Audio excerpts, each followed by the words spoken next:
Welcome, everyone, to a new and wonderful collaborative cast. I'm really honored today to be sitting with Allison Tabano. Tabano.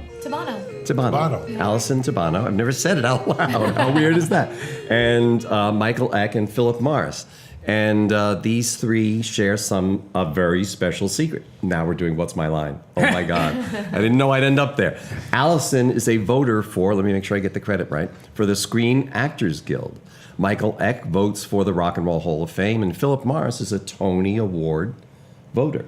So we're really, that's pretty amazing for one small marketing department. And so let's go. How long have you been voters, all of you?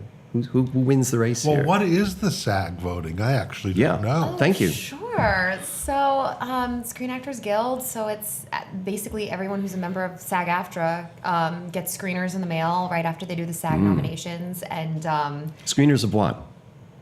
Films. So it's just film. Do you get the TV segments now. or the entire film? Entire film. Okay. And then for the TV that gets nominated, we get the DVDs of those. Sometimes you either get the DVDs or you get screening pass codes. Right. You can get tickets. Like if I was living in Los Angeles or New York City, I would be able to go to actual movie theaters to see it. But being up here, obviously, I can't make some of the in-theater screenings. Right. Also, a lot of studios have their own digital streaming service now, specifically for the award. So they're password protected. I get a PIN code, and yeah. So I get to watch the movies and the TV, which a lot of the TV that gets nominated, I'm typically watching anyways throughout the season. So I don't normally have to catch up on those, especially with Netflix. A lot of Netflix shows get nominated now. So How reasonable is it? Do you get them in a big pile, or are they spread out come nicely? one by one, but typically it is all kind of sort of at once. Like there's like a 2-week span. Typically the nominations are announced, I want to say like the beginning of December, and then or around December, and then it takes about 2 to 3 weeks to actually start getting the screeners, and then you have about a 3 to 4 week window for voting, and then the voting ends. I want to say it's like 2 days before the actual show. Oh, wow. Yeah. Right up to the line. Yeah. So you only screen those that are nominated? Yes, correct. Yep. Yeah. You don't have to watch I had a everything. friend once who was chosen to be one of the Nominators. Yes. And I mean, they gave her it was like a binder of every single Wow. movie, of everything. It was unbelievable. And I just remember we were like, oh, okay, movie nights. About how many do you do? It depends on what I get and what I have time to watch. Typically, I always try to watch the ones that are in the press. Of course. So typically, of screeners, DVD screeners, I'll probably get about 10 to 12. And then some of those will also be available digitally. Other movies will only, A Star is Born was only available through a streaming service. So I didn't Right. get a DVD of that. So I was able to watch that online. So I typically get about, I would say 20 films and TV shows to look at. I mean, with the SAG Awards, it's not like you're voting for Best Picture or Best Sound Design. You're literally just voting for the acting categories. Gotcha. So there's not as many categories that you're voting for, but yeah. Within that, are there the traditional categories? Best actor, best actress? Yep. Or? Okay. Yep, Best Actor. So their version of a Best Picture is Best Ensemble in a I cast. see. So I see. so Gotcha. that's the kind of as a whole. Have those been announced yet for this year? Yeah. Yep. So it who was back the in best January. ensemble? Oh gosh, actually, I didn't get to watch the show. Edit that out. I want to say actually Black Panther won. So the Right. thing that I like about the SAG Awards is because it's actors voting for actors, the winners. I always find that when the Golden Globes come out, because the Golden Globes are usually the first award show Right. that goes out. That usually forecasts for me what is going to be the winners in the Oscars and whatnot. Right. But the SAG Awards are different because it's actors voting for actors. It's different because it's it's just people voting for their fellow actors, fellow man. So it is. I mean, you do tend to see different winners for Best Actor and Best Actress that you won't see in the Oscars because I'm sure there's some politics there as well. But so I always like that. But I'm pretty sure Black Panther won for Best Ensemble. He gets to pin us to the wall like a bug because his ceremony hasn't happened yet. Oh. Before we move on to Philip, what qualities do you think that you look for, perhaps, that the Globes and the Oscars miss or don't? That's a great question. I don't. Typically, it's kind of in line with what I see at the Oscars, like Rami Malek. I can't remember his name. He was in Bohemian Rhapsody. Yeah. I chose him. It was just Right. far and above. I was like, yes, I emotionally connected to his performance. I just kind of want to be moved, and I also kind of do factor in like. So for me as an actor, I know who I am as Alison Tabano, and I know how I can change for a role. So I do also factor in the fact that, like, you know, sometimes with Emma Stone, you can tell that she's this goofy, you know, kind of funny person in real life, or at least that's how she is in doing press. But when I find her doing a role that is just so the antithesis of that, I'm always like, oh, like I get, like I know that's a how plus. hard that is. Yeah, That's cool. So I do factor that in, like just roles that if I was in that role, this is how it would make me feel, and if they evoke that feeling out of me while watching, Right. I tend to lean If they towards can, those if they can get roles. you. Yeah. Right. You're 'Cause jaded. It's an actor Sure. voting for an actor. So. How wonderful. Now we're going to get to Michael in a second. Philip, I know that your process is maybe the most, most pernicious year over year. Interesting that you used a P word, pernicious, because I was going to say there are 3 P's in my mind when I think about my role as a Tony voter. Clearly, it's a privilege. Yeah. And clearly, it's a pleasure. Less clearly, it's a pain in the arse. Right. It's a lot of travel because you can't see it on DVD. Yeah, I was just gonna say it's so different than A lot of Well, let's travel. can't see what. Get to what do you have to see to qualify? Well, to qualify, I qualify only in my role as Right. director of Proctors. Right. So Proctors is a member of the Broadway League, and its CEO gets to be a Tony voter. So upstate New York, very what we interesting. think of as upstate New York, Right. there are, I believe, are only 3 I see. of us. The CEO of Shays in Buffalo, Right. Buffalo. the man who presents in Buffalo, Rochester, and Syracuse, Al Lasciolino, and me. So you have to see everything that's nominated, right? That's the rule. If you didn't see everything nominated, you can't vote. But you don't know what's nominated until May. Right. And many things open and close normally, not just open and close because they're not doing well, but they were meant for a short run, or they're the Manhattan Theater Club, which is like Cap Rep, it's a LORT, and it's doing 6 shows a year, and Right. they run 6 weeks each. And so you end up with a lot of judgment calls like, that one's not doing terribly well. I better go before it closes. Right. Or else, if it's nominated, I won't be able to vote, right? So it's pernicious is a perfect word, and part of the pain in the ass part, or Yeah. arse part of it. And Michael, yours is a little closer to Allison's probably, but it banks on what? Mine's actually sort of quite different than either Allison's or Philip's situation. Allison is voting on these films that came out within this certain time period, this year. Philip's voting on shows that were in this Tony season. The way the Rock and Roll Hall of Fame works, to be nominated, you have to have a body of work that's 25 years old. You can't be nominated until 25 years after your first commercial release. So what I'm voting on is not Rami Malek's performance in Bohemian Rhapsody. I'm not voting on Sam Mendes' direction of The Ferryman. I'm voting on the entire body of work of these individual artists. So it's a little bit of a different process. The nominees are announced in the fall. They're inducted in the spring. We're given probably a fairly similar window to what Allison has, a couple weeks after the nominees are announced. I find out about them the same way everybody does. I hear about it in the news first, and then we receive a packet that has a voting book. In the voting book, there's a well-crafted essays that give you some research to start with on each artist. And one of the things that I'm able to do, because I don't have to go to New York, et cetera, is I make up playlists of the artists.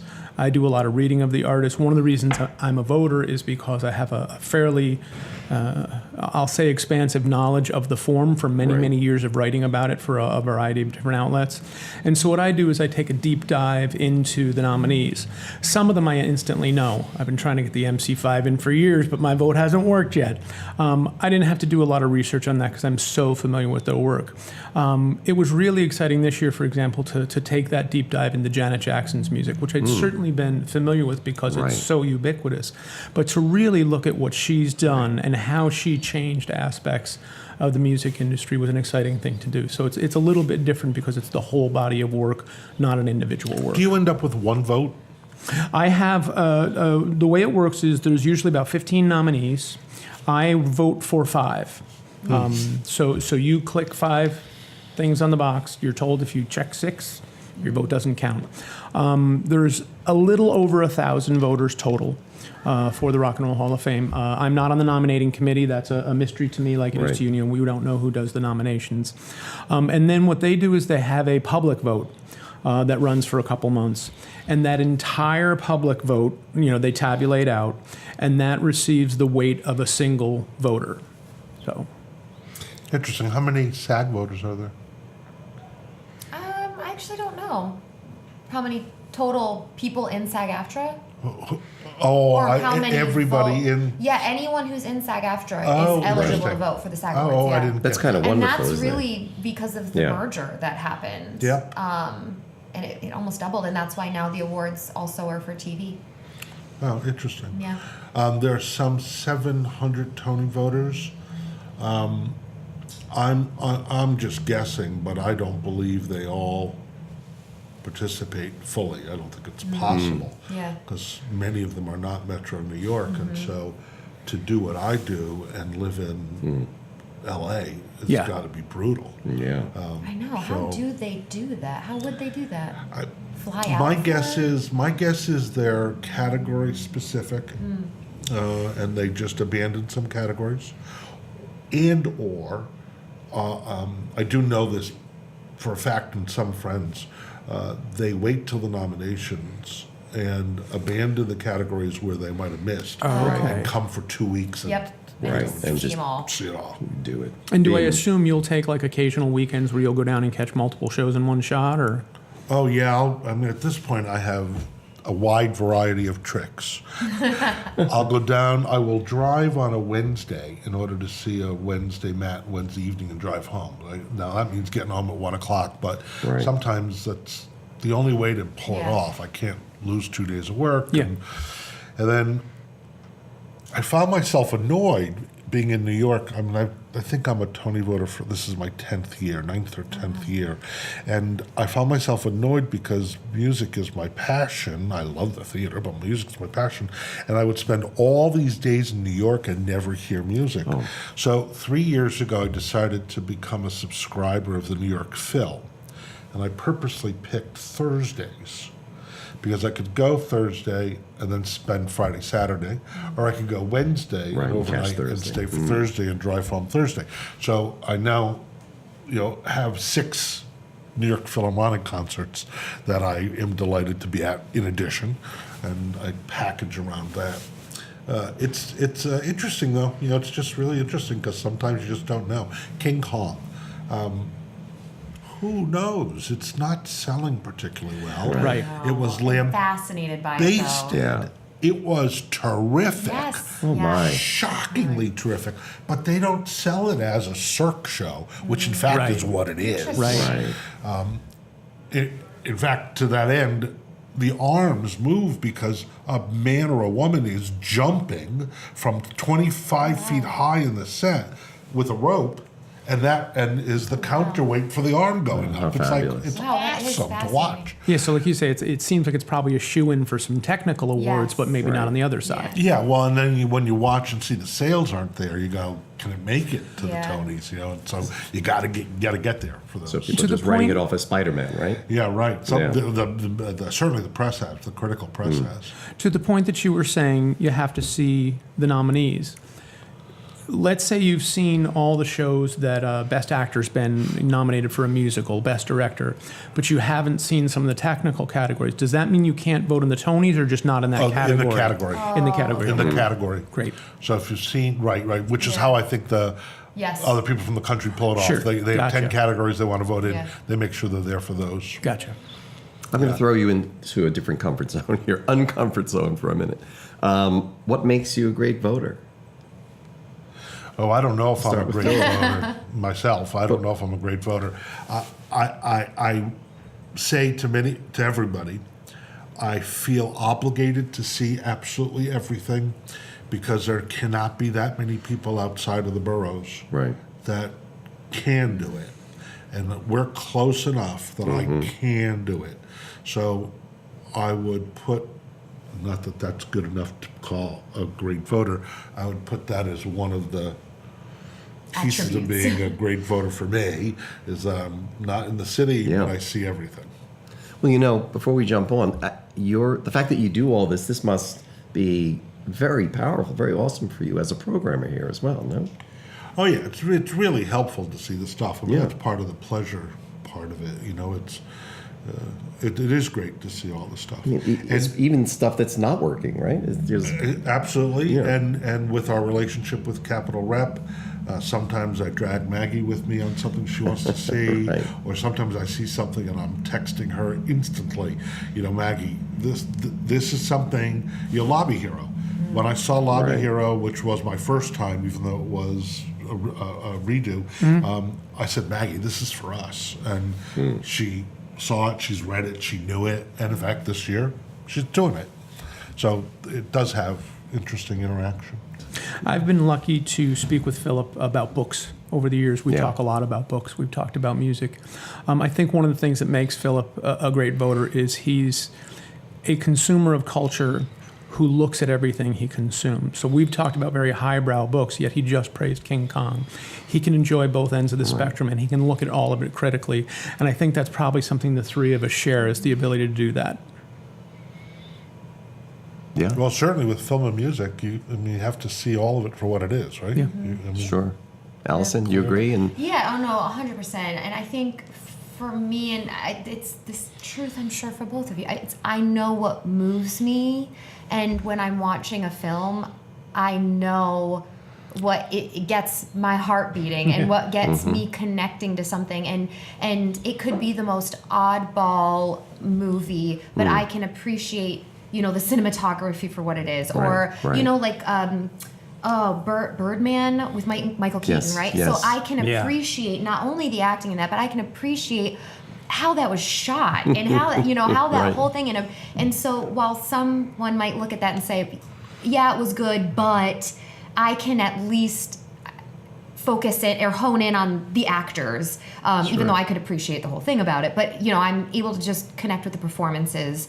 I don't know if that makes me a good voter, but I know what Right. moves me. And I think at the end of the day, when you are voting for something, it's something that moves you. I mean, and I think that's like that with anything, politics or anything you're voting on. It's something that you connect with and that moves you emotionally. So I've had fun in the oddball categories. Since I'm committed to seeing everything, I can vote for sound and lights and costumes isn't an oddball category, but the ones that don't get shown on TV. yeah, the technical production, right? They Yeah. pop up. Oh, by the way, They're while the you were commercial ones, working. yeah. And it's been interesting because it's forced me to think about that in a way that I hadn't exactly before, even though I've done this for 45 years. I haven't critically thought about lighting, but now I do. Yeah. And it changes the way I sit in the seat, and it's kind of interesting because I'll look at Ferryman and say, great example, oh my God, this is incredible how this is lit and how this lighting has impacted my perception and my absorption of the story, which is what good anything is in the theater, right? Is the story enhanced or is it hurt by this decision? And it's been very, very, very interesting to feel like I'm getting better at that. Yeah. The stuff under the stairs. Yeah, right, the exactly. set design, Yeah. this lived-in house. I think one of the things that, and I think a lot of people do this, I don't think this makes you a voter, but I think a quality that voters do share, is that ability to see the various parts as they're happening. Birdman, if you take Brian Blade's score away from Birdman, you've got an entirely different experience. It's almost all improvised drumming. Right. It's incredible. Phantom Thread, if you take that score away. So true. I interviewed our own Michael Gatzendorfer the other day from the Proctors Collaborative Education Department, and he's done so much work in theater, and he said that he's come to the decision that lighting is everything. And when you talk to a costume designer, you realize that costume is part of telling the story that took you to where they needed to take you. And if something was different there, it may still be effective, but it's going to be a different story. And I think we're looking at all those elements. Is my question to Maggie when she asked me to interpret like a script into a television spot. I say, "Tell me, is this being directed by gerbils? Are they wearing scuba suits? Because I gotta know. It's very true." And How again, do- again, in my case, because I'm not looking at a single piece Yeah. of work, I'm looking at the body of work. I hope that one of the things that makes me a good voter is I yell when I talk about music. I get so jacked up when I talk about music. And so for me, looking at these individual artists' craft work was up this year. And to think about the fact that we don't have disco Right. without craft work. Now, some rock and rollers would go, oh, well, then it's their fault. But think about that whole concept. We don't have disco without craft work, without the mechanic beat that was developed in Cologne, Germany. We don't have that. We don't have... We lose the ED 80s, the entire Yeah. decade. We do. But bigger than what that, I wear. Philip, we lose this decade because we don't have EDM without Kraftwerk. Right. You're a big fan of Brian Eno. Eno was already working on some of that stuff at the same time as they do, but we don't have that whole ambient world without Kraftwerk. And so to look at how, one of the things that's suggested in the voting regulations is you look at the depth of their career. You look at their influence, and naturally, as somebody who's written about music for my whole life, a lot of that just comes to mind instantly when I think about these groups. And then when I do that deep dive, I see even more of it. But it's really thrilling, especially if there's an artist up that you're interested in. Roxy Music was up this year. To think about the same thing, the changes they made. I just mentioned Brian Eno. And Eno's, Right. see, I'm starting to yell. Sorry. Eno was part of that whole situation. And to just look at where the fingers went and what we would and wouldn't have and how that would be different without these artists, to me, is a very exciting part of looking at that as a voter. So, how about if each of you share a revelation, something, someone's influence that you hadn't found at all before you started your research, or an actor you had kind of written off but they blew your mind? Or a show that you fully expected to hate? I know that happens to you quite often. So, Well, that was certainly my experience with King Kong. yeah, But actually, my honest revelation was as we created the High School Musical Theater Awards, Right. and now we were inviting people, 35, 40 people, to observe high school shows against, and unlike the Tonys where you can't ask those people to look at all of them. So now you have to have an apples and orange comparison.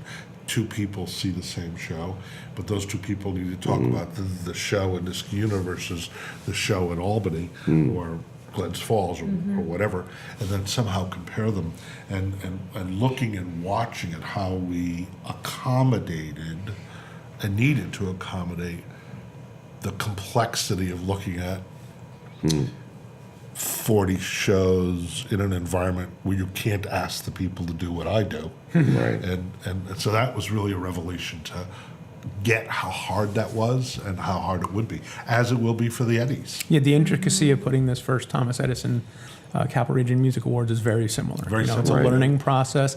And it's not only a learning process, it's just a thrilling process because it makes you think about the local artists in ways you hadn't before. Right. Right, and again, they have to do apples and orange comparisons because Sure. no eye is seeing everything, Right. hearing everything. Yeah. Right. Allison? I don't know if I've had a revelation, but one performance that I know I saw and it still like sits with me, and I just remember being like, oh man, like this, I was so disappointed that it didn't win all of the awards, was Tom Hanks and Captain Phillips. And Oh, wow. there's a scene, I don't know if you guys have seen it. No. Seen it. But it's about the true story about the captain of a big shipping like a Container ship, right. container ship, yeah. And it gets hijacked by pirates, and it was a true story. It was covered on the news. But so, anyways, he plays Captain Phillips, and so basically, what happens in the story is that the pirates end up bringing him onto one of the lifeboats, and so they've got the SEAL team trying to get him out, and it is high pressure, and it's just him, and he's their lone. No basketball. Yeah, he's the lone captive. But anyways, at the very end of the movie. And I didn't know, or actually I did know this fact before I watched the movie. The very end of the movie, he's saved, spoiler alert, and he gets brought back on like a naval ship, and there's a medical person there waiting for him, and they do a check. Right. Well, the fun fact about that, I guess fun, is they didn't use an actor for the naval officer who was the medical person to doing this PTSD check, basically. She was actually, that is literally her job. And they basically just said to her, what you're going to do is you're going to just treat him like a regular person going through this. So what you witnessed was this very real and raw performance by Tom Hanks, because it's what it is he's saved, and then he's dealing with this, what did I just experience? What did I just go through? And these emotions, and watching this woman just deal with him being like, you're okay. That it was unbelievable. I actually have goosebumps talking about it. And my fiance and I were on the couch watching it together, and after tears in our eyes. And that's how the movie ends. And him and I just both were like, give him all the awards, all of the awards. The last 5 minutes of that movie, I was like, everything. It was just one of the most honest pieces. I don't even think as an actor I could do what he did. Right. Or at least as an actor, you strive to do that. Oh my gosh. I want to see it It's such an amazing movie. And I'm telling You're you, selling it. going into the movie, knowing that last little, it's not even 5 minutes of the movie, but the very end of the movie, knowing that it's Tom Hanks and it's this woman who is a real life naval officer doing her job, and watching him, watch it.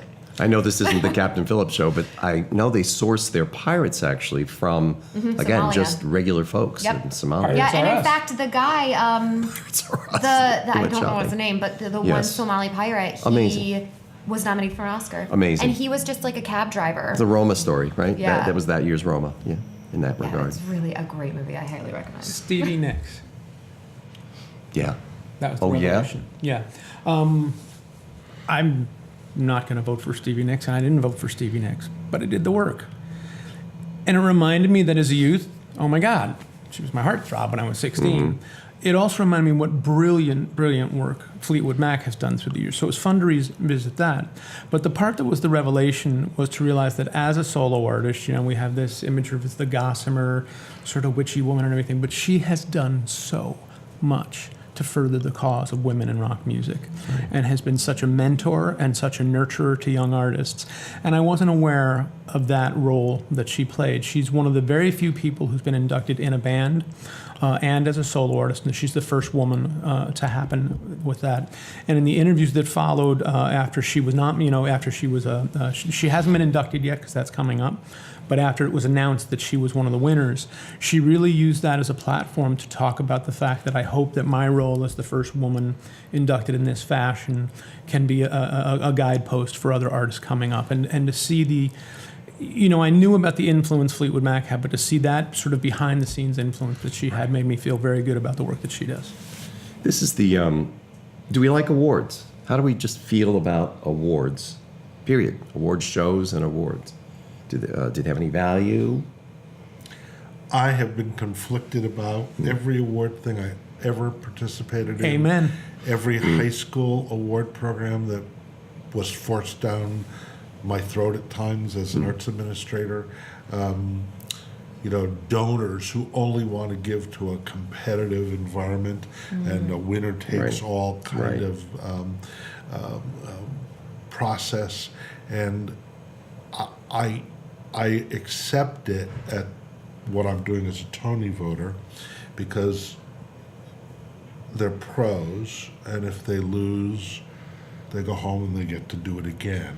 and again, and you know, you feel badly for somebody who might be screwed by the process at the end. Yeah. You know, but even then, there's usually a lifelong, an award for lifelong accomplishment, even if they didn't win any single mean the thing. Glenn Close Academy Award? Award? Yeah, right. Glenn But Close something Award, happened, yes. right? But at the other level, at high school and other stuff, it's just Right. terrible. Right. And I know we participate in it a little bit, but I think we try very hard to avoid the winner-take-all mentality, at least. It's many winners. And that seems only right. You know, it just seems only right. So I accept it for what I Yeah. do, but I don't really like it as a methodology for what we do. Yeah, I kind of agree. I kind of take it for what it is. It kind of just is what it is. It's not going anywhere, at least for the SAG Awards and stuff like that. I think, and you can tell when people win one of the SAG Awards, they go up there and they always say, "This is my favorite one," just because it's Right. actors for actors. Like it's like peer to peer. I don't necessarily think, at least the ones I'm voting on, I don't think it really hurts anyone's career. And does it affect their career in a positive way? Sure, of course. Right. But I just kind of take it for what it is. But even positively, right? It's not number one. It's always like number three. Right. Right? Yeah. Yeah. If you're I get not it. conflicted, you shouldn't be a voter. Right. Right. That seems sort of a bottom line thing to me. I don't like competition. That's why I didn't get into sports. I got into the arts. And at baseline, all of these, the Tonys, the SAGs, the Rock and Roll Hall of Fame, they're all marketing tools for those respective industries. So there's a lot of things we can point to and go, these aren't necessarily positives. But the thing that sort of helps me sleep at night is I find when each round of these awards comes around, it gets people talking. It gets people engaging in these individual arts. They want to see the movie that got nominated. Yeah. They want to see Bohemian Rhapsody. They want to see some show that wins the best musical. You know, the band's Visit, which is a magnificent show. Yeah, or even and the now- debate about Green Book. I mean, Yeah. that It gets was- people talking. That Yeah. was really It was a good wonderful. one. You know, Right. Klansman was spectacular, probably should have won, but the conversation about it Yeah. Yeah. needed to happen. Definitely. too. Exactly. You know, and in my world, the online, you know, now in the world of social media, the crazy invective that comes back and forth about who's up for the course. Rock and Roll Hall of Right. Fame, but it means people are listening. It means people are talking, and I think at the end of the day that's the value we can all get from the award shows. I'm not on this national level, but I've voted for, I've been in the Olympics for the visual arts locally Yes. for a long time, on most years, when I'm not crazy engaged in something else. And I feel the same way, except I always get to the point where who cares what I think? Who cares if I don't think it's a great idea for these kids to be competing? To see, it's the fact that it's just happening. It's not even about the winners. All the kids in that room feel like my art is important. It's so important all these grown-ups got together and all the TV stations are here. And it's not a football game, right? And we don't even want that much attention, probably. We don't want to be on every Saturday on Channel 9, but they're here today for my art.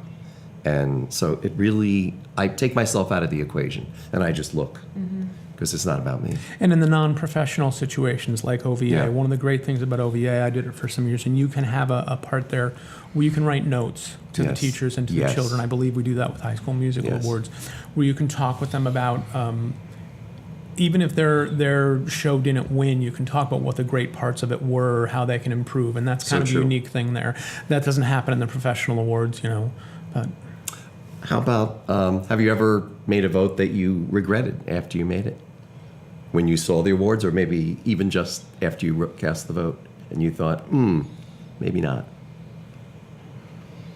I don't think from me. No. I usually, like I said, I vote very emotionally. So if I'm emotionally connected, then I'm like, Right. normally, if anything, I'll become disappointed if like they don't then go on to win, or they don't Sure. then go on to win even a bigger award at, at the Oscars or something like that. But I mean, usually the people that do win are just as good. It just means Right. I was more emotionally connected to another performance. So I don't think I've ever regretted anything. No.